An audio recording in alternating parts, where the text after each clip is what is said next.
सूत्र हम लेने जा रहे हैं सम्यक श्रम, शारीरिक व्यायाम।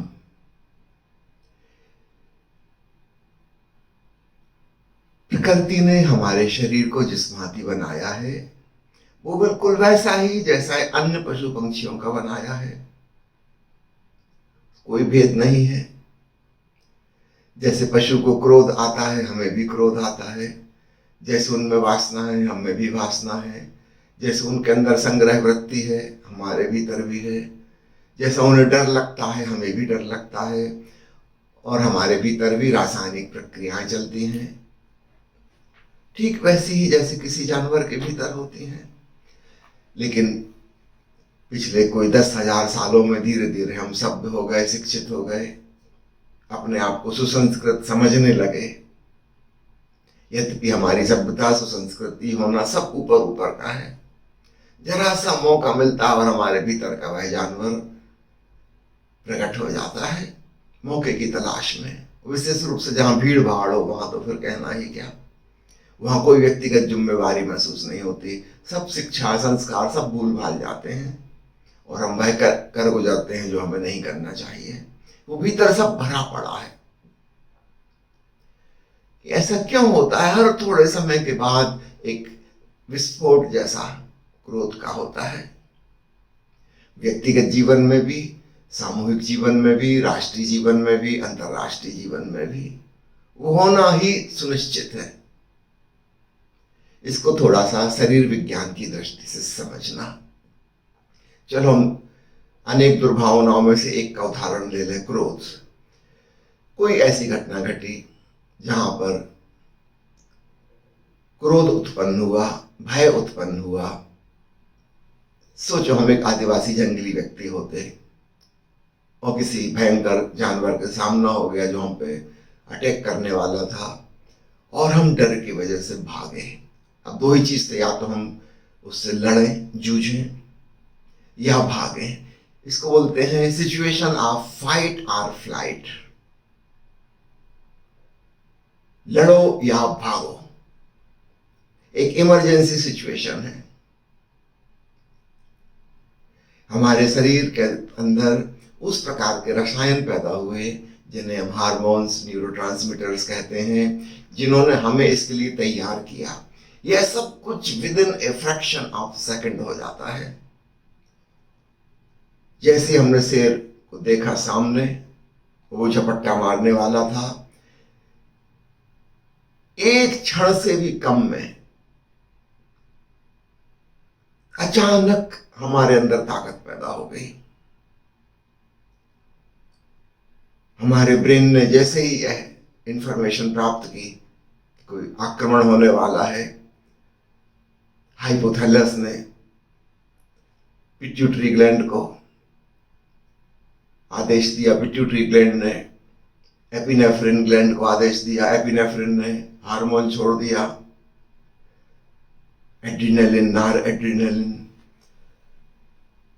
विचार से हाइपोथैलेमस, हाइपोथैलेमस से पिट्यूटरी, पिट्यूटरी से एड्रिनल ग्लैंड और वहां से हार्मोन्स का छूटना, और हार्मोन्स ने तुरंत हमारे ब्लड प्रेशर बढ़ा दिया, हृदय की गति बढ़ा दी, मांसपेशियों में रक्त का संचार बढ़ा दिया। वहां की मांसपेशियां, वहां की रक्त वाहिकाएं ढीली हो गई ताकि ज्यादा खून पहुंच सके।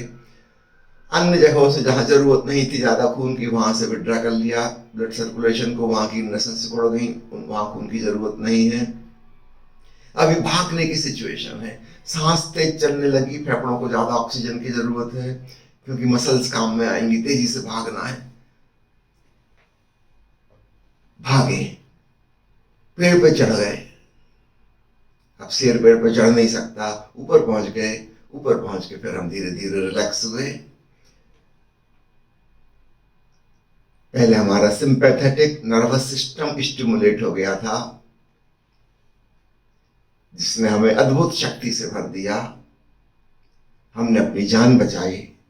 अब ठीक इसका उल्टा होगा, जिसको पैरासिम्पैथेटिक नर्वस सिस्टम कहते हैं, वो एक्शन में आएगा। वो ये सारे हार्मोन्स को जो रिलीज हुए थे उनको समाप्त कर देगा। इसका विपरीत दूसरे रासायनिक द्रव्य बनेंगे जो हृदय की गति को कम कर देंगे, ब्लड प्रेशर को कम देंगे, मांसपेशियों का ब्लड सर्कुलेशन वापस वहां से लौटा लिया, उनका काम पूरा हो गया। इस भाग दौड़ में जान बच गई। वापस हम रिकवर हो जाएंगे, कुछ ही मिनटों में नॉर्मल हो जाएंगे, सांस धीमी चलने लगेगी, हृदय की गति वापस नॉर्मल हो जाएगी। और ऐसा आए दिन होना है, बारंबार होना है। बार बार ये सिचुएशन बनेगी जहां हमें अचानक इमरजेंसी में अपनी जान रक्षा के लिए या तो लड़ना होगा या भागना होगा, पलायन करना होगा। ये दो घटनाएं घटेंगी। और इसके बाद जब हम बच गए तो हम प्रसन्न हो जाएंगे, नहीं बचे तो जिसने आक्रमण किया था वो प्रसन्न हो जाएगा, उसको नाश्ता मिल गया। हम बच गए तो हम प्रसन्न हो जाएंगे, रिलैक्स हो जाएंगे फिर से। अब समझना, हमारा शरीर इस पर्पस के लिए बना हुआ है, किंतु आधुनिक जीवन व्यवस्था में हमारी परिस्थिति वह नहीं है जो जंगल में एक जानवर की और शेर की थी। हमारी सिचुएशन ऐसी कि आप ऑफिस में नौकरी कर रहे हैं, आपके बॉस ने आपको डांटा डपटा बेइज्जत की सबके सामने। आपके अंदर तो वही हार्मोन्स बने, न्यूरोट्रांसमीटर्स बने जो क्रोध में, भय में बनते हैं। सख्त नफरत पैदा हो गई इस व्यक्ति से, दिल हो रहा है इसको उठा कर पटक दें, दो जूते मारें, गालियां दे दें, लेकिन ऐसा कर नहीं सकते आप। अभी आपको एक अदृश्य पूंछ हिलाती रहनी पड़ेगी, यस सर कहते रहना पड़ेगा, कुछ नहीं कर सकते, क्योंकि ये आदमी बहुत शक्तिशाली है। वो नौकरी से निकाल सकता है, प्रमोशन रोक सकता है, आपकी रिपोर्ट खराब कर सकता है, सीआर ट्रांसफर करा सकता है, बहुत कुछ उसके हाथ में है। आप इतनी बड़ी रिस्क नहीं उठा सकते कि इसको जूते मारे। लोग क्या कहेंगे? एक पढ़े लिखे सभ्य आदमी, आपने वो सारा जहर जो भीतर बन गया है, आपके हाइपोथैलेमस को, पिट्यूटरी को, एड्रिनल ग्लैंड को ये सब नहीं पता कि आप डिग्रीधारी पढ़े लिखे इंसान हो। वो तो वैसा ही व्यवहार कर रहे हैं जैसा उन्हें करना चाहिए। ऊपर ऊपर से हमने सब कुछ रोक लिया। सांस तेज होने वाली थी, हृदय की धड़कन बढ़ चुकी है, भीतर हृदय धक धक धक धक कर रहा है, ब्लड प्रेशर बढ़ चुका है, मांसपेशियों में बहुत ज्यादा खून पहुंच गया मारपीट करने के लिए। लेकिन हम ऊपर से मुस्कुराते रहे, यस सर कहते रहे। भीतर तो आग लगी हुई है, ऊपर से हम बिल्कुल ठंडा व्यवहार कर रहे हैं। क्या होगा? उन रसायनों का क्या होगा? वो तो अपना काम करके जाएंगे। ये हमारे भीतर, विशेषकर मांसपेशियों में, नर्वस सिस्टम में एक प्रकार के कॉम्प्लेक्सेस, ग्रंथियां निर्मित कर देंगे। समय रहने पर ये चाहेंगे कि इनको रिलीज किया जाए। तो बॉस के सामने तो हम क्रोधित नहीं हो सके, और कहीं कोई हमसे कमजोर मिल जाए उसके ऊपर हम किसी भी बात पर टूट पड़ेंगे और नाराज हो जाएंगे। हमें जो उल्टा सीधा कहना था वो हम कह पाएंगे, दो चार थप्पड़ रसीद कर देंगे। मांसपेशियों को जो काम करना था उन्होंने कर लिया, तब जाके वो रिलैक्स होंगे। वरना भीतर तनाव और स्ट्रेस की सिचुएशन बनी ही रहेगी। जैसे जैसे आदमी सभ्य होता चला गया, ये स्ट्रेसफुल सिचुएशन बढ़ती चली जा रही है। पिछले 100 सालों में शिक्षा पद्धति का खूब प्रचार प्रसार हुआ, और इन 100 सालों में ही फर्स्ट वर्ल्ड वॉर हुआ और सेकंड वर्ल्ड वॉर हुआ, थर्ड वर्ल्ड वॉर की तैयारी चल रही है। एटॉमिक वेपन्स खोज लिए गए, और अब बायोलॉजिकल वेपन्स और भी खतरनाक, सारी दुनिया को नष्ट करने का इंतजाम। आए दिन आतंकवादी घटनाएं, अराजक घटनाएं घट रही हैं पूरी दुनिया में, सब जगह नियम कानून तोड़े जा रहे हैं। कारण समझना, व्यक्तिगत रूप से हमारे भीतर ये जो केमिकल्स इकट्ठे हो गए हैं, इनका क्या होगा? वो कहीं तो काम करेंगे। जिस व्यक्ति को ध्यानस्थ होना है, शांत होना है, अपने भीतर आनंद के खजाने को खोजना है, उसे जरूरी है कि वह अपने शरीर का, मांसपेशियों का, अस्थियों का, इनका उपयोग करे। आप कई ढंग से कर सकते हैं। आपको कोई शौक है, बागवानी का शौक है, तैरने का शौक है, पैदल चलने का शौक है, जॉगिंग करने का शौक है, योगाभ्यास करने का शौक है, कोई एक्सरसाइज, जिम चले जाइए, जो आपको अच्छा लगे कुछ कीजिए। घर की साफ सफाई कर लीजिए, कुछ तो कीजिए।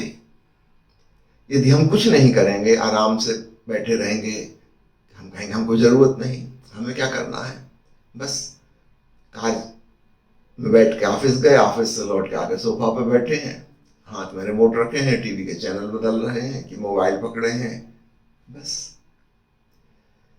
शारीरिक श्रम तो कुछ हुआ नहीं। कार चली, आप नहीं चले।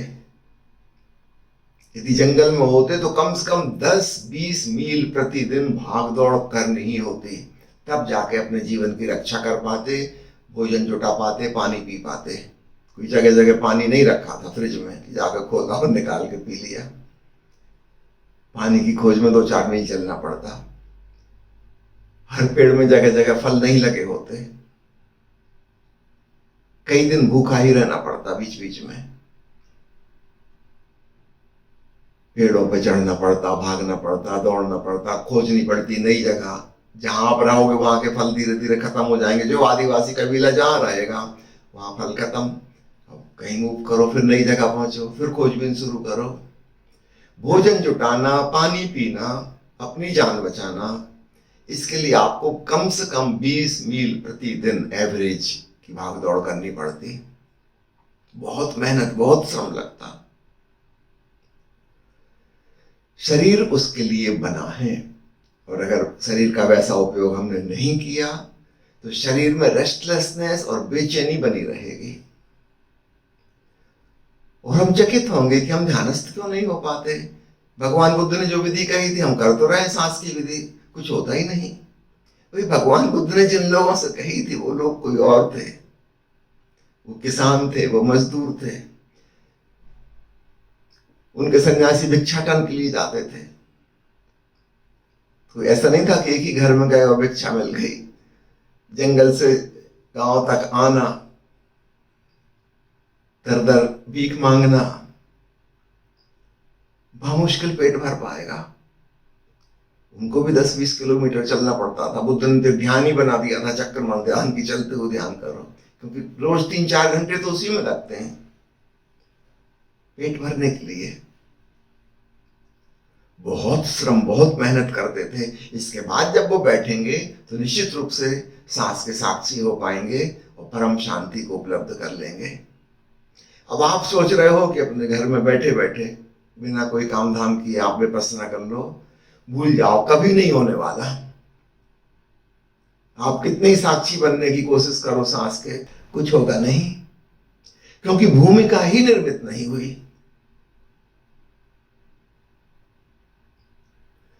शरीर में बेचैनी है, तनाव है, ग्रंथियां हैं, उनका विसर्जन जरूरी है। चलो किसी को एक्सरसाइज अच्छी नहीं लगती, डांस अच्छा लगता है, चलो नृत्य कर लो, अपने पसंद का संगीत बजाओ, नाच लो। आधा घंटा नाचने में भी वही हो जाएगा 5 किलोमीटर दौड़ने में होता कि तैरने में होता। कुछ तो करो जो तुम्हारी रुचि हो, और सिर्फ मेहनत की तरह मेहनत नहीं करो, इसे अध्यात्म का एक अनिवार्य हिस्सा समझो, ताकि तुम इसे पूजा भाव से कर सको। Do it as a worship, पूजा की तरह। मुझे याद आता है पूना के श्री रजनीशाश्रम में हम रहते थे कई सालों तक आरेगान में रजनीशपुरम में रहे। ओशो का बड़ा जोर था शारीरिक श्रम पर। पूना आश्रम में कम से कम 50 पीएचडी थे, 50 से ऊपर मेडिकल डॉक्टर थे। अधिकांश ज्यादा पढ़े लिखे लोगों को फिजिकल वर्क दिया जाता था। सफाई का काम करो, टॉयलेट क्लीनिंग करो, भोजन पकाओ, सब्जी काटो, कंस्ट्रक्शन का काम करो, मजदूरी वाला काम करो, ताकि तुम खोपड़ी से जरा दूर हटो। हो गया खोपड़ी का काम बहुत। विचार से दूर हटो, स्मृति से दूर हटो, शारीरिक कार्य। और वो भी फिर धीरे धीरे बढ़ाते बढ़ाते 12 घंटे प्रतिदिन, 14 घंटे प्रतिदिन, ताकि शरीर पूरा थक जाए। और तब तुम पाओगे तुम गहन विश्राम में, डीप रिलैक्सेशन में चले गए।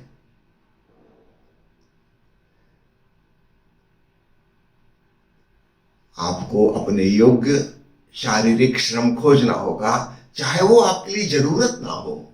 शौक से, मजे से करें, पूजा भाव से करें, उसको ध्यान का आनुषांगिक अंग, अनिवार्य हिस्सा समझ के करें। और तब आप पाएंगे मेडिटेशन बड़ा आसान हो गया। तो क्या आप करते हैं, ये आप अपने विवेक से तय कर लीजिए, पर कुछ करना जरूर है। जहां कार से जाते हैं, अगर साइकिल से जा सकते हो तो बहुत अच्छा, साइकिल चला के जाएं। जहां साइकिल से जा सकते हैं वहां पैदल जाने की कोशिश करें। जहां बिल्डिंग में लिफ्ट से चढ़ना है, कोशिश करें सीढ़ियों से चढ़ने की, उतरने की। यथासंभव जितना हो सके अपने शरीर का उपयोग कीजिए। प्रकृति ने उसे जिस पर्पस के लिए बनाया है उसका सदुपयोग कीजिए। और तब आप पाएंगे कि ध्यान तो बड़ा आसान है। नहीं तो हम सुनते हैं संतों की वाणी की, आंख बंद की और भीतर डूब गए और ध्यानस्थ हो गए, परमानंद पा लिया। हमको लगता है कैसी बातें करते हैं, हमको तो कुछ नहीं होता, हमको तो सिर्फ बेचैनी महसूस होती है। कहीं यहाँ दर्द हो रहा, कहीं वहीं हो रहा, कहीं लगता है पैरों में चींटी चढ़ रही, कहीं कुछ कहीं कुछ। हजारों विचार चलते हैं। वह ऊर्जा जो आपको दौड़ाने में काम आती, अब वो विचारों को दौड़ा रही है। वो शक्ति तो है, वो कहां जाएगी? आप ऊपर ऊपर से आंख बंद करके बैठ गए और भीतर हृदय तेजी से धड़क रहा और सांस तेजी से चल रही है। आप भीतर किसी संघर्ष में पड़े हुए हो, भय की कोई घटना याद आ गई, गुस्से की कोई घटना याद आ गई, वो अतीत आपके ऊपर हावी हो गया और आप वर्तमान के क्षण से पूरी तरह चूक गए। ध्यान हो ही नहीं पाया। आप 10-5 दिन ऐसा करोगे, जब नहीं होगा कुछ तो आप सोचोगे छोड़ो भी, ये ध्यान वगैरह अपने वश की बात नहीं। बिल्कुल वश की बात है यदि भूमिका तैयार हो तो सम्यक निद्रा, सम्यक भोजन और सम्यक श्रम, ये अत्यंत महत्वपूर्ण मुद्दे हैं।